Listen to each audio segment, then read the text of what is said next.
కాంచన లంక ఉంది, అంత బలగం ఉంది,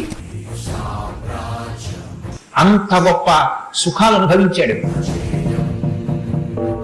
10 తలకాయలున్నాయి,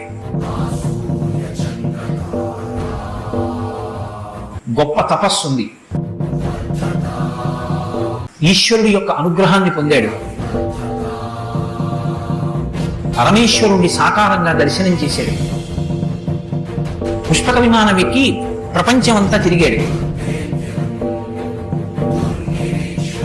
చిట్ట చివరికి ఏమయ్యాడు? అధర్మాన్ని పట్టుకున్నందుకు కడుపున పుట్టినటువంటి బిడ్డల దగ్గర నుండి భార్య చిట్ట చివర ఏడుస్తూ యుద్ధభూమిలోకి వచ్చి నువ్వు అధర్మాన్ని పాటించడం వల్లే ఇటువంటి చావు చచ్చావని మండోదరి గుండెలు బాదుకుని ఏడ్చేటటువంటి స్థితిని రావణుడు